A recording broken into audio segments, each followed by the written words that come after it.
Hello friends, मैं आपकी दोस्त सुधा सिंह दिव्यांगम चैनल से आप सबका स्वागत करती हूँ और आशा करती हूँ आप लोग स्वस्थ होंगे।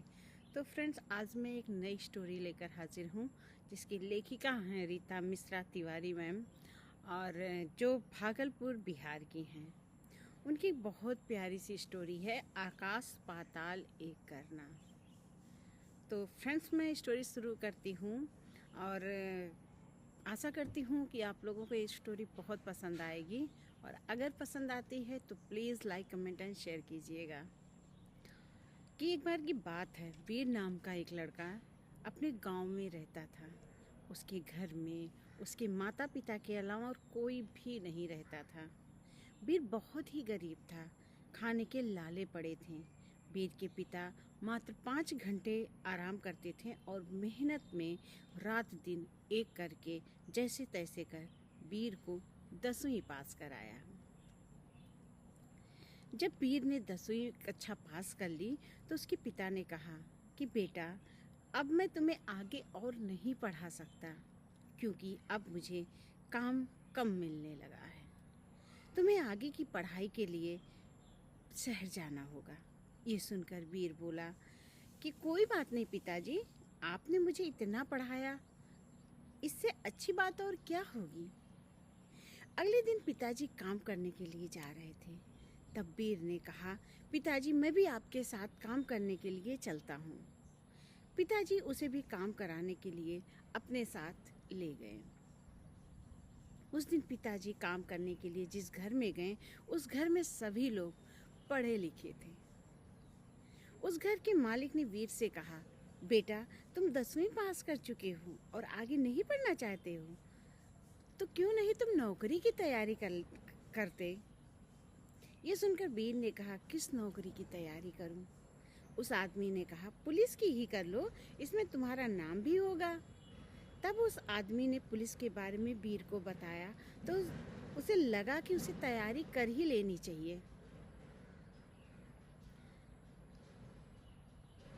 वो वीर अपने घर वापस आया और अपनी माँ से कहा कि मैं पुलिस की तैयारी करने के लिए शहर जाऊंगा।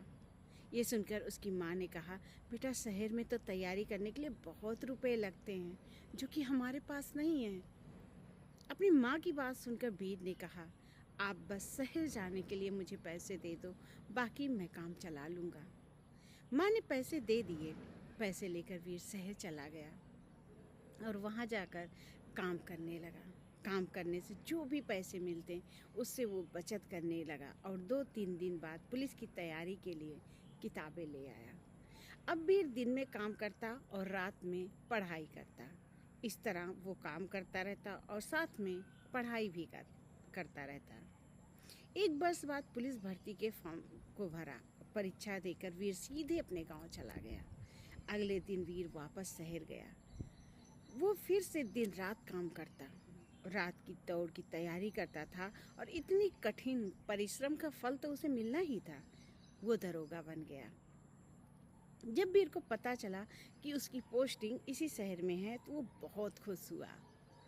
जब वीर के माता पिता को पता चला कि उनका बेटा दरोगा बन गया है तो उनको एक पल के लिए विश्वास ही नहीं हुआ। सुनो जी, हमारा बेटा दरोगा बन गया है। हम कहते थे ना वीर के बापू कि हमारा बेटा एक दिन नाम रोशन करेगा। देखो आज आकाश पाताल एक करके कामयाबी हासिल किया है वीर ने।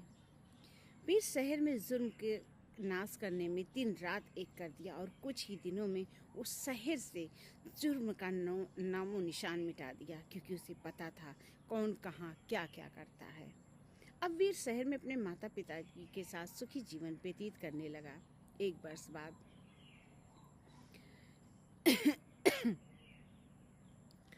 उनकी माँ ने कहा कि जो है जब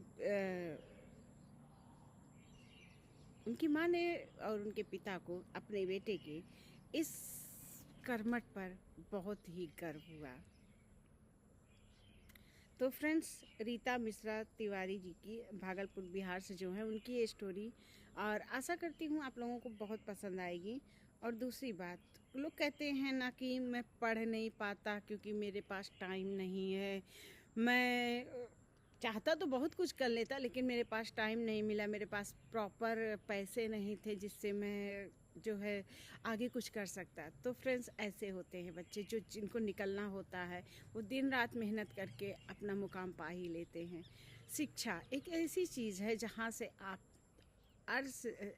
फर्श से अर्श तक का सफ़र तय कर सकते हैं, और शिक्षा आपको आगे बढ़ने के लिए हमेशा प्रेरित करती है।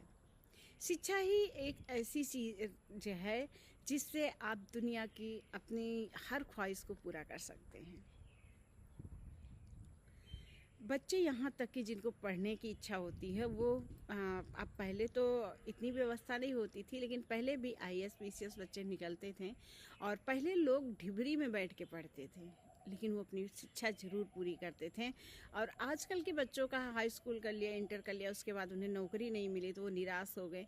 लेकिन वो ये नहीं चाहते कि, ना ही वो करना चाहते हैं कि खूब मेहनत करें, नौकरी मिलेगी कैसे नहीं। मैं मानती हूँ किस्मत भी बहुत उसमें किस्मत का भी हाथ होता है, लेकिन कहीं ना कहीं सबसे ज़्यादा आपकी मेहनत का हाथ होता है।